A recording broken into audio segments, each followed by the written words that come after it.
Chapter 19. The word which Jeremiah the prophet commanded Seraiah the son of Neriah, the son of Maaseiah, when he went with Zedekiah the king of Judah into Babylon in the 4th year of his reign, and this Seraiah was a quiet prince. So Jeremiah wrote in a book all the evil that should come upon Babylon, even all these words that are written against Babylon.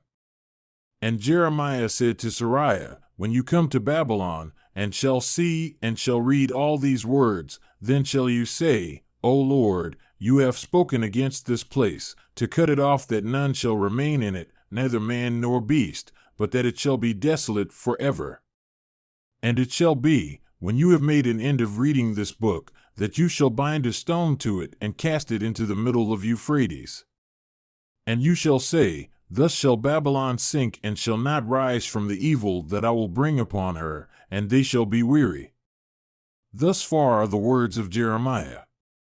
Zedekiah was 21 years old when he began to reign, and he reigned 11 years in Jerusalem.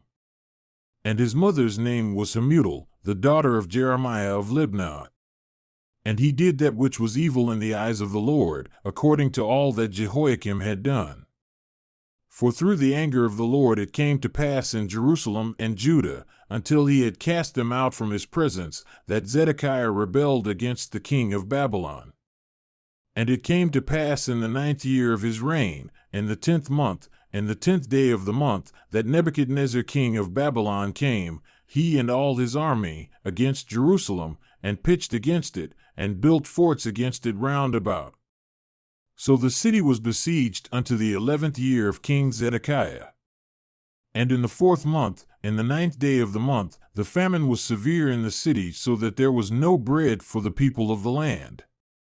Then the city was broken up, and all the men of war fled and went forth out of the city by night, by the way of the gate between the two walls, which was by the king's garden. Now the Chaldeans were by the city round about. And they went by the way of the plain. But the army of the Chaldeans pursued after the king and overtook Zedekiah in the plains of Jericho, and all his army was scattered from him.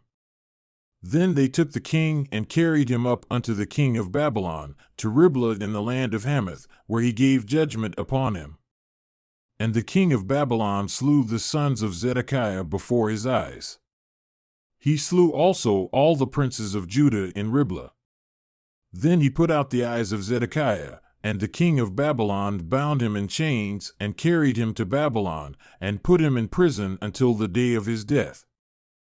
Now in the 5th month, and the 10th day of the month, which was the 19th year of Nebuchadnezzar king of Babylon, Nebuzaradan, captain of the guard who served the king of Babylon, came into Jerusalem and burned the house of the Lord, and the king's house, and all the houses of Jerusalem, and all the houses of the great men burned he with fire. And all the army of the Chaldeans that were with the captain of the guard broke down all the walls of Jerusalem round about. Then Nebuzaradan the captain of the guard carried away captive certain of the poor of the people, and the residue of the people that remained in the city, and those that fell away, that fell to the king of Babylon, and the rest of the multitude. But Nebuzaradan the captain of the guard left certain of the poor of the land for vinedressers and for husbandmen.